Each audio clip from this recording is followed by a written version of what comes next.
Hi, welcome to Wild Child Wellness, where we discuss natural remedies for common childhood symptoms and when to seek medical attention. I'm Julie DeVono. I have 30 years experience as a pediatric nurse, as well as medicinal herbalism and homeopathy. So before I get started, just a reminder, this video is for informational purposes only and not a substitute for advice from a trusted medical provider. So you want to get yourself one of those. Today's topic is bumps, bruises, sprains, and breaks. Now, whenever I'm trying to decide what topic to do next for a video, sometimes I just put it out to the universe and say, you know what? It'll come to me. Something will inspire me to pick a certain topic. I don't know if I'm going to do that anymore because after saying that, a couple days later, I got a call from my son's summer camp that at Boy Scout camp he dislocated his knee. And he's fine, he's recovering well. But I thought, well, it is summer, or at least when I'm recording this video it is. Let's do something on injuries because those are certainly more common in the summer, especially if you have kids.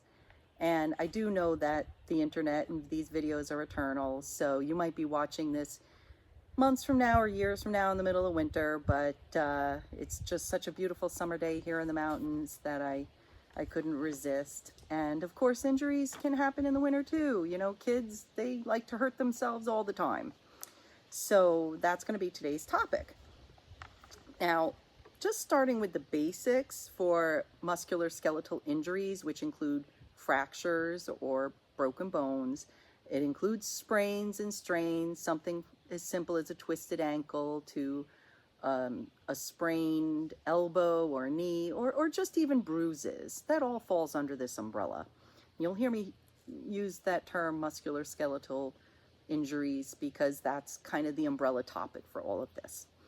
But of course, the very first thing that I want to talk about, just to go over some of the basics, is how this situation starts. You know, you're at the playground with your child and all of a sudden your child starts screaming and crying. Maybe they fell off a slide or jumped off a swing, and you're just in that moment. Like, the problem with these types of medical issues is they're very sudden and you don't often have a lot of moment to prepare. Like, unlike when a child's coming down with a virus, you kind of see them slowing down, you see them getting a little mopey, their eyes get a little glassy, and you get a sense, okay, I need to prepare myself for a fever or whatever. But with these situations, most of the time there's very little warning. So of course, just a little bit of parenting advice. Step one when this happens, stay cool, calm, and comforting.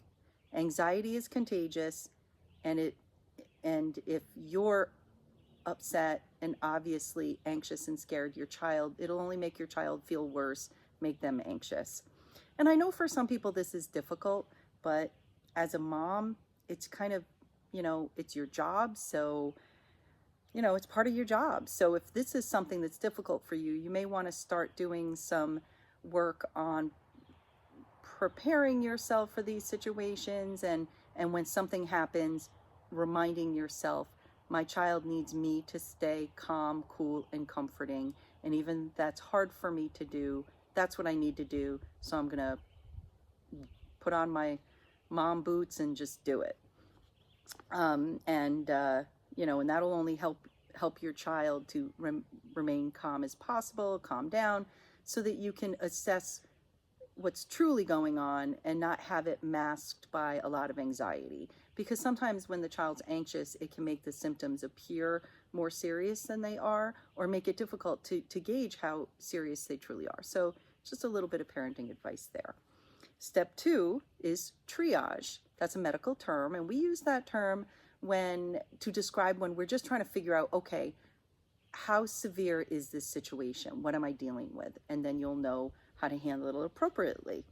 And what that really means is, well, do we need to go to the emergency room? In this situation, that's usually the question that needs to be asked and the answer you need to get.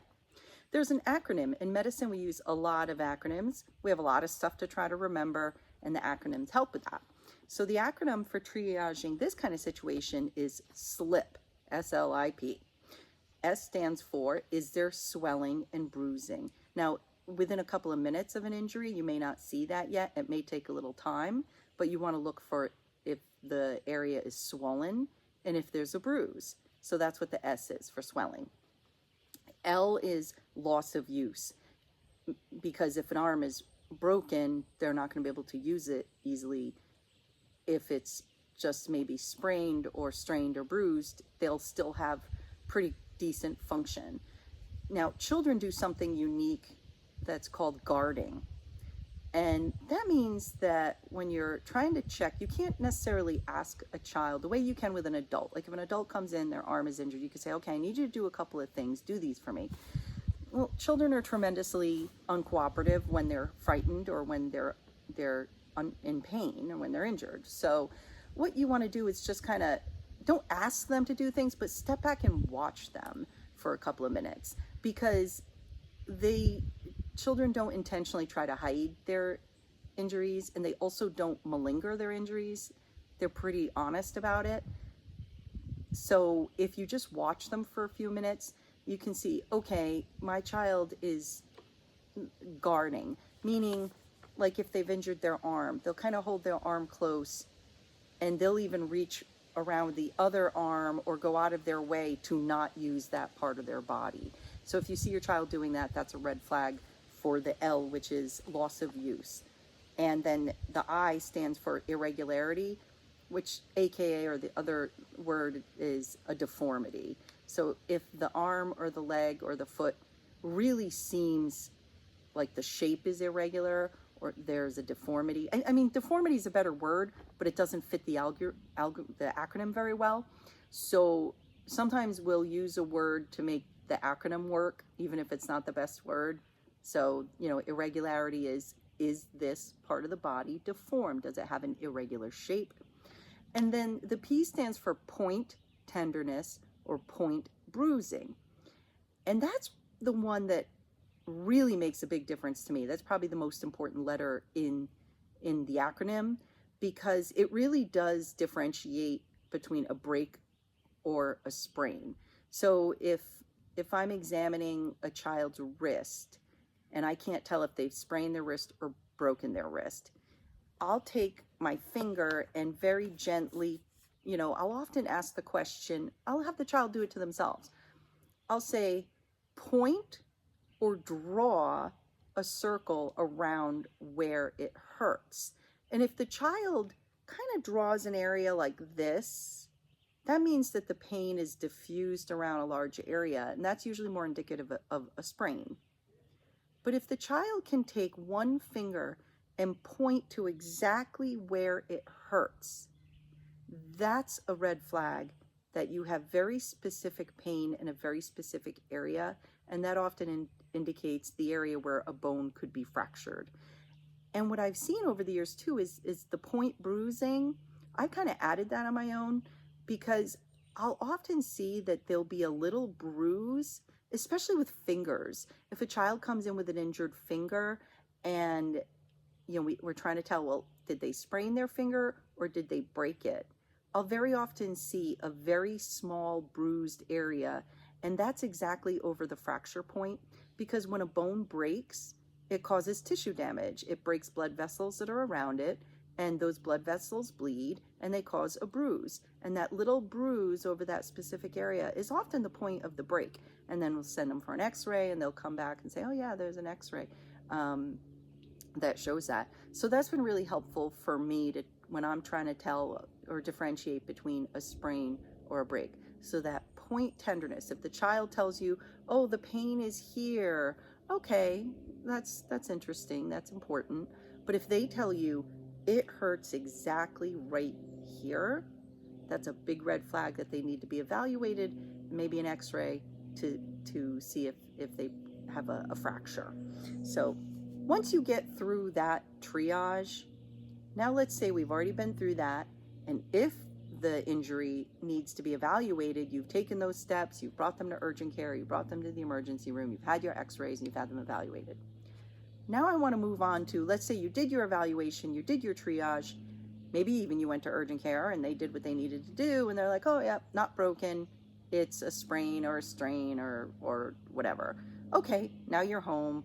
Now what are we talking about?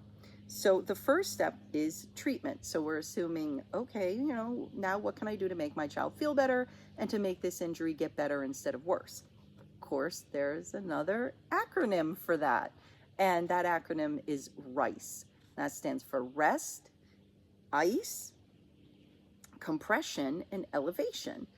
And those are your important key components to how to treat a musculoskeletal injury, whether it's whatever one it is. I'm not going to keep going through the list every time I mention it, because I try to keep these videos to 30 minutes or less. So the rest means have your child, to the best of your ability and theirs, not use that area. Let that area rest, whether it's their arm, if it's their ankle, they need to stay off of it. That's where sometimes you bring in crutches, or you just try to get in and say, look, don't use that part of your body for a while, for a day or two, until it starts feeling better. And ice is for the first 48 hours. Now, if you look this up, there's a lot of controversy. Some orthopedists say ice first, then heat. Some orthopedists say heat. Some orthopedists will say heat and ice going, intermittently back and forth. But the traditional advice that I was taught was ice for the first 48 hours, and then you can do heat. And that is because you think about what you're doing with each of those. Ice is used to decrease swelling and minimize what swelling's there. So that's why you want to do the ice right away, because when an injury first happens, it's going to continue with swelling and bruising and other things for a couple of hours, up to 48 hours. So you want to try to nip that in the bud. You want to try to decrease any further swelling or further bruising, and the ice is going to help do that by causing the blood vessels to constrict, keeping the blood away from the area, and bringing down that swelling. And then after 48 hours, you're not going to prevent any more swelling, because what you've got is what you've got. So now you want to try to reduce swelling and reduce the injury and the bruising. And heat helps with that, because now you want to bring in the blood vessels. You want to increase the blood flow to that area, because that's what heals the injury. So ice first for 48 hours, then heat. You might be told different advice from different medical providers, and that's fine. Follow their advice. They know your personal situation. I'm just talking in generalizations. Now, the next step is compression, and that's when you'll want to wrap it with an ACE bandage or something to keep pressure on it, because again, that by putting that pressure, that compression, you're preventing the swelling from continuing, and that will help keep things from getting worse. The only thing that the caveat I want to add about compression is, for example, if a child injures their foot and they're wearing a shoe or a boot, you don't necessarily want to take that boot off because it's holding the compression until you're in an area where you're going to do the x-ray, you're going to evaluate. But if it's really uncomfortable, if it's causing a lot of pain, then you may need to take it off to check them.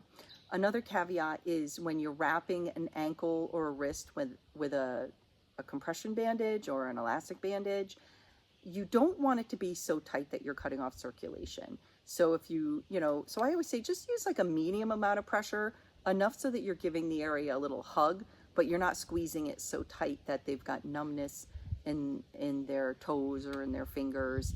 So just sort of a warm, not warm, but like a snug hug, but not a tight squeeze. So you can kind of keep that in mind when you're trying to decide how much pressure do I really need to use for compression. And then E stands for elevation. That's when you hear about, okay, keeping the arm raised if they've injured their elbow or their hand, or if they've injured their ankle or their foot or their knee, then staying on the couch with the leg elevated on some pillows, like what my kid's experiencing right now. And that elevation, again, is using gravity to help prevent further swelling and bruising, because those blood vessels have to fight against gravity to bring those extra fluids to that part of the body. So you're using gravity to help you. So now that we got that out of the way, let's talk about some natural remedies for these types of injuries. Sore muscles, swelling, bruising. Let's start with that, because that's the most common that you're going to be dealing with as a parent at home. And the first thing to talk about are Epsom salts. I forgot to bring my Epsom salts out, but we have a big old bag of Epsom salts in our closet. And the reason the Epsom salts help is because you're adding it to warm water. So you've got the heat that's helping the injury feel better. And then the salt is trying to draw out extra fluid through the skin, because that's what salt does. And that will help with the healing. So the warm water brings blood flow to the injury to help it feel better, but the salt helps bring down the swelling by drawing out any excess fluid that's in the body or in the under the skin in that injured tissue area. Epsom salts are great, good first step. Now let's get into some of the more natural remedies. The first one is arnica cream, or just arnica in general. Arnica is probably the most well-known remedy for bruises, swelling, muscle soreness. In fact, it's so effective that it's often referred to as the gateway drug for natural remedies, because if you have a friend or a family member that's really not on board with natural remedies, but they have a bruise or, injury, a sore muscle, and you recommend arnica, it works so well that it sort of opens their eyes to, oh, maybe I should check out some other natural remedies. So that's why I love arnica for that. It's a flower, it's called Arnica montana, and you can get it as a cream. I have arnica cream available on my Etsy and Shopify web sites that you can purchase. It's part of the natural first aid kit that I have available, but you can get arnica as a gel as well. You can also get these arnica pills. This is from Boron, and these are pills that you would take by mouth, and that's really helps a lot with bruising or injury that maybe is more moderate to severe than what the cream or gel can handle. So I would say the first step, if the injury is mild to moderate, you're fine with just the cream. If it's moderate to severe, like in my son's case with the dislocated knee, then we're giving him the arnica pills. The instructions are different. You got to read the bottle, because depending on the child's age and weight, all of that. But we always have arnica pills in the house. We go through a lot of these because I'm a boy mom. Boys hurt themselves a lot. It's just part of the game. Now, one of the stories I like to share is that arnica is so well known. It's actually been embraced by a lot of mainstream medical professionals as well. In fact, my mom used to work for a plastic surgeon, and they had arnica as part of their post-op protocol. So after cosmetic surgery, they would have the nurse give arnica to the patients because they want to prevent the swelling and the bruising. Or when they sent the patients home, they would put them on a protocol of arnica pills to help reduce the bruising and swelling as quickly as possible, so that you have better results with the plastic surgery. So that it's always nice when mainstream medicine kind of backs natural remedies. It sort of makes you feel, a little bit vindicated in delving into this realm. And I remember once, even when my son was little, he got a really bad black eye, swollen eye. He was going down the slide in our backyard holding his toy rake, and of course that went right into his eye, and he comes running into the house, and oh my gosh, he looked like Rocky. It was so swollen and so badly bruised. And I started him on the arnica pills right away, and by the next day, it was one of those moments where even I was amazed. It's like, well, it's always nice when you get a reminder that the advice you give really does work. But it was one of those moments where I was like, wow, that really was amazing. So we always want to keep arnica on hand. Now, doing a little further research to look into advice and things that maybe I have forgotten about, or things that I haven't familiarized myself, or to just learn something new, I came across another remedy that I really like a lot. It's called golden milk, and it's a concoction that's made with turmeric. Now, we know turmeric is a phenomenal anti-inflammatory. It's good for so many things to battle inflammation. And in this situation, of course, that's what you want to do. You want a good anti-inflammatory, and turmeric is widely known to be an excellent anti-inflammatory. The problem is the taste. Some people love it, and it is great in some things, but it's a very strong spice, and sometimes it's hard to take. But I found this recipe for something called golden milk, and it's an Ayurvedic remedy. I don't know if I pronounce it right. It's the best I'm going to get. The Ayurvedic is a philosophy of natural remedies and natural healing. And the golden milk is basically you take turmeric and you combine it with warm coconut milk. So you take coconut milk, your turmeric. Um, the coconut milk has fat in it, which helps increase and improve the absorption of the turmeric. And the turmeric is anti-inflammatory. And then you add black pepper to it a little bit.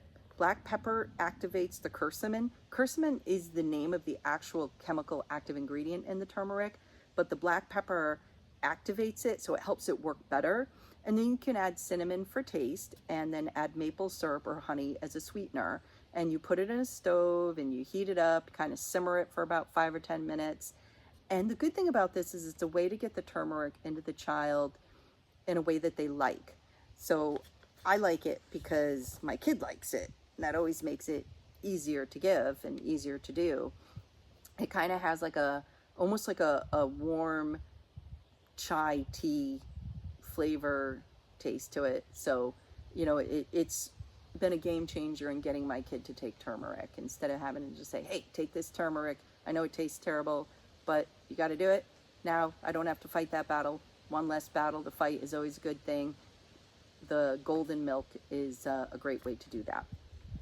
Now, another thing to talk about is I want to talk about some herbs that are used more topically, which means you use them more as like on the skin is what topical means. And, so you're going to use these as more of like a compress or a poultice or something where, the arnica and the golden milk are things you can take by mouth.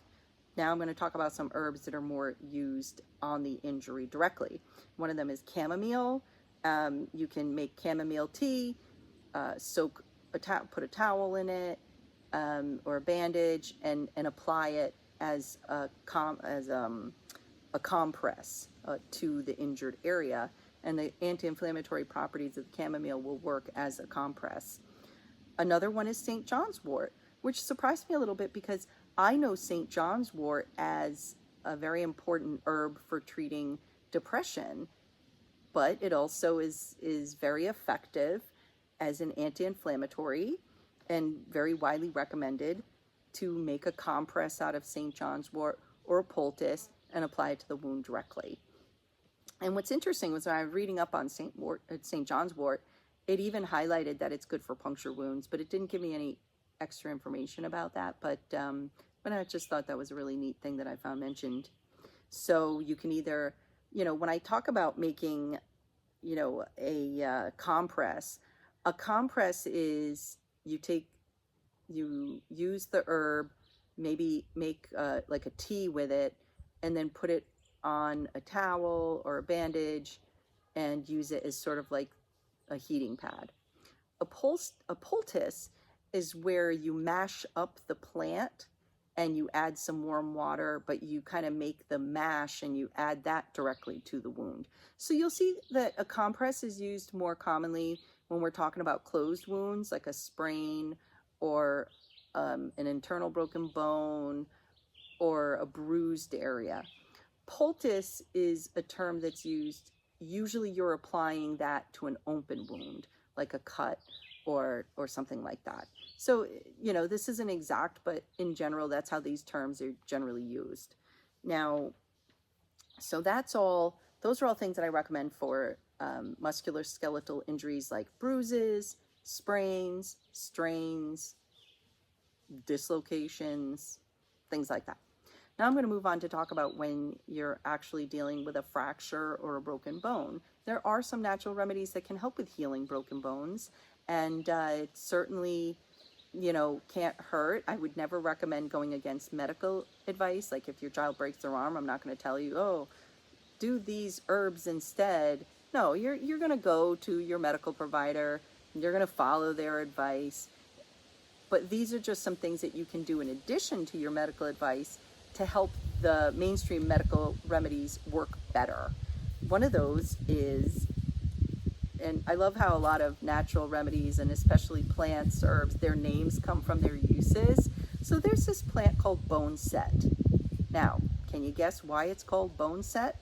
Well, because it's an herb that people recognize very early and for many, many years going back, pre-modern medicine, that this plant really is effective and helpful at healing broken bones. So you call it bone set. Kind of like how eyebright plant is named eyebright because traditional medical uses for it, they did, discovered very quickly, oh, this really helps clear up irritated eyes. Let's call that plant eyebright. So traditional medical practitioners in pre-modern times recognized that this plant works really good at healing broken bones. So let's name it bone set. And, the bone set helps knit bones, helps heal broken bones. And the way that it's been traditionally used is you would actually take the leaves of the plant and soak them in warm water and wrap those leaves around the injury. So you actually use the leaves as the bandage. So I thought that was interesting. And you can do that, or you can make a tea with the dried bone set and use it as a compress. Or if you have a bone set plant in your yard and you want to mash it up and make it into a poultice, those are all how natural remedies are used, how herbal remedies are used. But, I thought it was interesting to find that back in traditional medicine, they would just take the leaves of the plant, probably soak them in some warm water to activate them, and use them as a bandage. So good to know. Another one is called comfrey.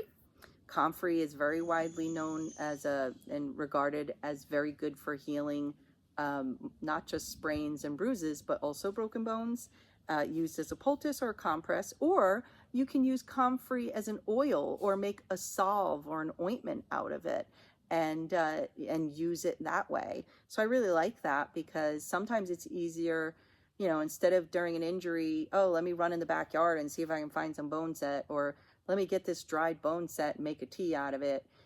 It's nice to have remedies that you can have made and have on hand ahead of time, like making a comfrey oil or buying a comfrey ointment, and then you have it on hand so that if you do get a muscle strain, sore back, or a sprained ankle, or your child comes home with a dislocated knee, or you have a broken arm, and that the comfrey ointment is already there available for you to use quickly and easily to help heal that injury.